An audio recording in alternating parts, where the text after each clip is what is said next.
Take a look at your daily routine. Maybe you're spraying a Nivea deodorant every single morning, using a classic Dove soap bar in the shower, and finishing it off with your favorite perfume of Davidoff. Go ahead and just grab any of them from your bathroom cabinet or any other products you have. Flip them over and you will see this tiny block of text right over here. Somewhere in that list you will see some very familiar words to you. Fragrance, or as it is called, Parfum. And it just looks like one simple ingredient, right? A simple harmless addition, right? That makes your product feel and smell clean, fresh and luxurious. But here's the real story how the beauty industry functions. You see that one word is a black legal box. It's a massive regulatory loophole that allows cosmetic companies to hide dozens, hundreds or even 3,000 chemical ingredients just in one bottle.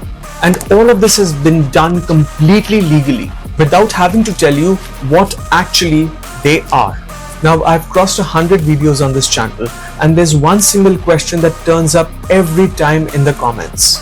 Where do these chemicals come from and why does my skin hate them? So today we are going to crack that black box open.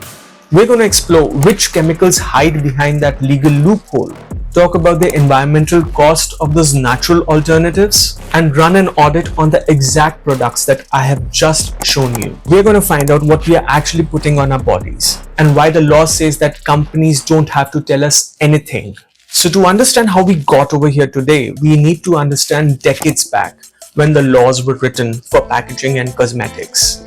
Well, you see, in every other consumer industry, transparency is the gold standard. If you make a protein bar, a bag of chips, or a cough syrup, you have to list down all of the ingredients so that consumers can screen for allergies, safety, and personal use. But back in the 60s and 70s, when modern rules for makeup and soaps were being drafted, the cosmetics industry lobbied incredibly hard with the governments.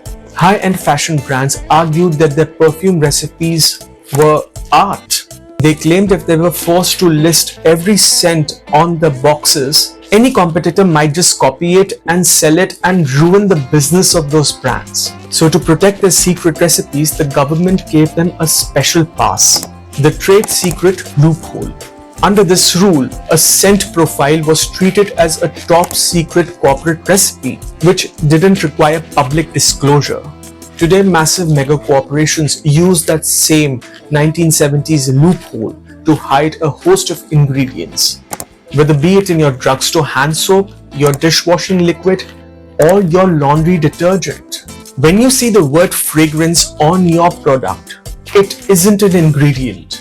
It's a curtain pulled over a complex mixture of cheap industrial synthetic compounds, and it gets more deceptive. Have you ever purchased a product explicitly labeled unscented? You flip it over expecting to see a bare bones pure formula, but right there in the text you will see the word fragrance appearing. Why? Because raw soap ingredients like the oils, the cleansing agents, and the preservatives often smell terrible on their own. They can smell like industrial fat or stale plastic, and brands use what are called masking fragrances to neutralize those bad odors, creating an illusion that the product is pure. So even if it smells like absolutely nothing, that black box is still sitting in the formula. Since the brands don't have to put these ingredients on the box, it's up to the environmental groups and some independent labs to do the detective work for us. They've tested these products to actually find what's within them, and the findings are a wake-up call for anyone who cares about their health and sustainability. So let's start with the group of chemicals that you've probably heard about, phthalates. So in the design of a product, phthalates serve a pure financial purpose. They are fixatives. Think of them as a chemical glue that keeps the scent from fading away, because they are the reason a scent lingers even after a shower, and why a lotion can sit for 3 years on a shelf and still smell very fresh. But from a health standpoint, many phthalates are hormone disruptors. They can interfere with the body's regulatory system. Because they're legally classified as being part of that secret fragrance mix,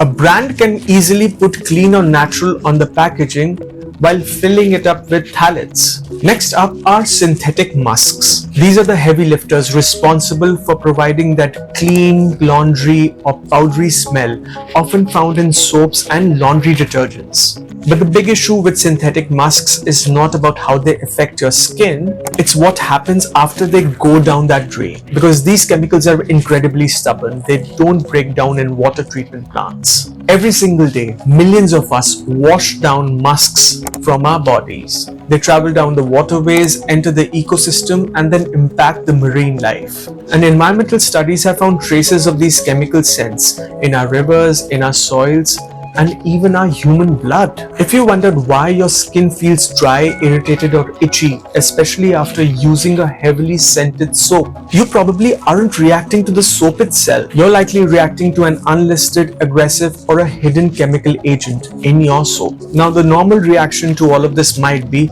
fine, I'm done with using all these chemical products. I'll go 100% natural, using only essential oils. But as a sustainability advocate, if I show you the math of using essential oils, you might want to reconsider your decision. Let's see it with this example.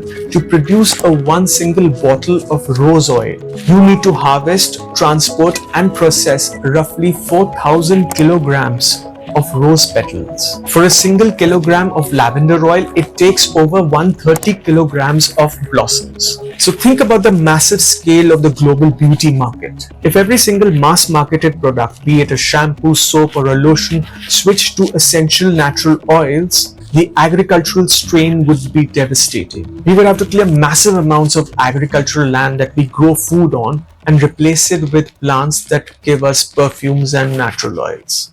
The sheer volume of water required, the risk of intense monoculture farming, and the carbon footprint of shipping thousands of tons of raw plants across the globe would be an environmental nightmare. So this brings us to an uncomfortable truth about the clean beauty movement, that sometimes lab-grown molecules are far more sustainable than an industrialized farming plant, because a lab-grown scent uses zero land, uses a fraction of water, and has a predictable carbon footprint. Plus, pure essential oils have active ingredients that might trigger some sensitive skins. So the issue is not about whether your scent was created in a lab or extracted from a natural plant. The issue is about the total lack of transparency. Because how can we trust brands which say that they're eco-friendly, green or natural when they're hiding 3,000 chemical ingredients just behind one single word? So now let's do a quick audit of the items that I showed you earlier. First up is the classic Dove bar. Now I look for the labels for a living, but I'm going to be completely honest with you. I love the scent of this soap. But let's look at the actual facts on the packaging as exactly you can see here. If you look right under the primary ingredients like sodium, cocoyl, isothianate and stearic acid, right there in the middle of the block is the word fragrance. Because it's sitting at the top middle of the list, it means a noticeable percentage of this bar is dedicated to the secret chemical mix. Even a brand like Dove, which is legendary for marketing itself as gentle and is dermatologically approved, completely relies on this loophole. It shows how deeply entrenched these secret scents are, even in products that we use for sensitive skin. Now let's look at this daily essential, the Nivea deodorant spray. If we check the back label shown right here, you can see the ingredients list start with butane, isobutane and propane.